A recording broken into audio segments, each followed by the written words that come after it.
राधे राधे भक्तों। आज हम करेंगे वैशाख मास महात्म का 22वां अध्याय।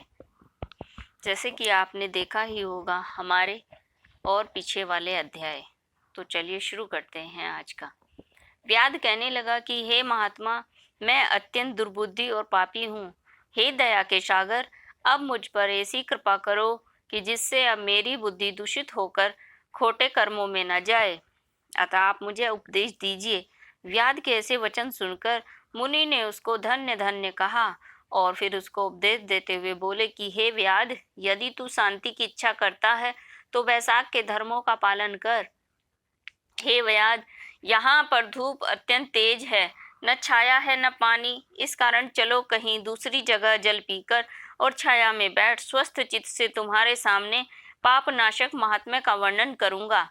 व्याध हाथ जोड़कर कहने लगा कि यहाँ से थोड़ी दूर पर एक निर्मल सरोवर है, जहाँ फलों से लदे हुए अनेक कैथ के वृक्ष हैं।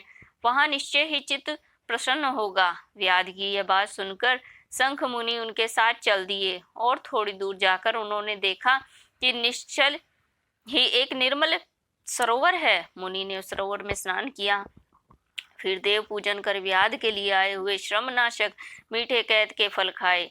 तत्पश्चात व्याध कहने लगा कि हे महात्मन, यदि आप मुझ पर कृपा करो तो यह बताइए कि यह कौन सा कर्म करने से मुझे व्याध जैसी बुरी योनि मिली और फिर आपको सत्संग हुआ।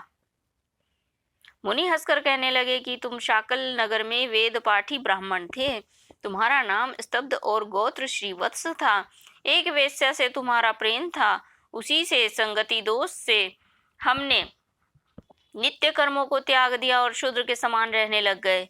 इस प्रकार तुम्हारे आचरणहीन होकर धर्म का त्याग किया। परंतु तुम्हारी स्त्री तो अत्यंत रूपवती थी, तुम्हारी और वेश्या की सेवा किया करती थी।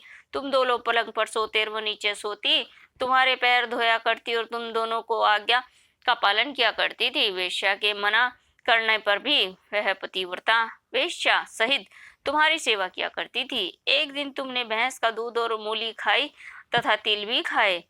इस अपथ्य भोजन से तुमको दस्त और वमन होने लगे और फिर दारुण भगंदर हो गया। जब तक घर में धन रहा वेश्या भी वहीं रही, फिर सब धन लेकर वह भी चली गई।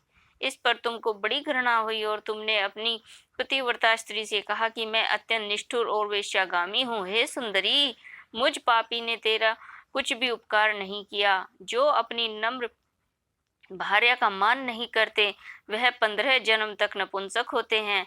मैं रात दिन महात्माओं और तेरी अवज्ञा करने से निश्चय ही पाप योनि में पड़ूंगा। तेरे विनीत भाव पर भी मैं महाक्रोध ही करता रहा हूँ। इस प्रकार कहने पर वह तुम्हारी स्त्री हाथ जोड़कर कहने लगी कि हे स्वामी, आप ऐसा क्यों कहते हो?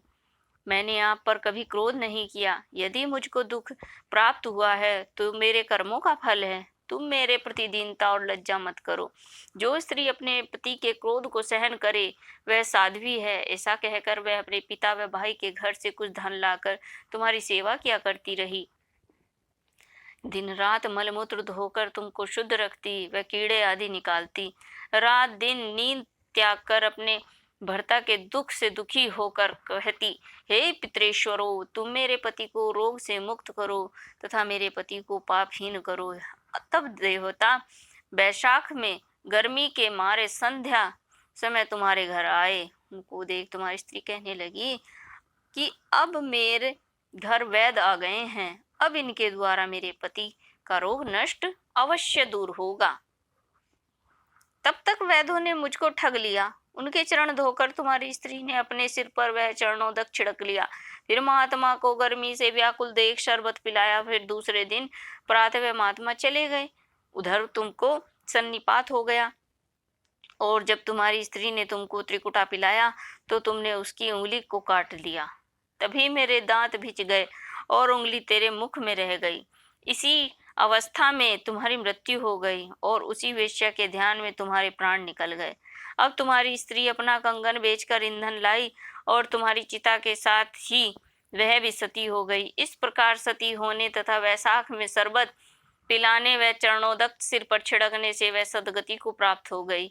यद्यपि तेरे सब पाप नाश हो गए थे, परंतु अंत समय वेश्या का ध्यान करने से तूने व्याध के घर में जन्म ले लिया। इसी कारण तू सदा हिंसा में लगा रहता है।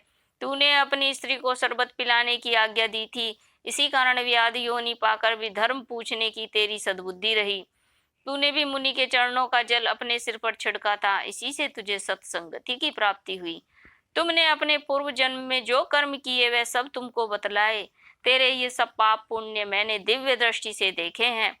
अब तुम्हारी कोई गुप्त इच्छा हो तो वह भी पूछ लो। तेरा चित्त शुद्ध हो गया है तो तेरा कल्याण हो। अतः 22वां अध्याय समाप्त। आगे की कथा हम 23वें अध्याय में प्रारंभ करेंगे। तब तक के लिए विष्णु भगवान की जय हो, लक्ष्मी माता की जय हो।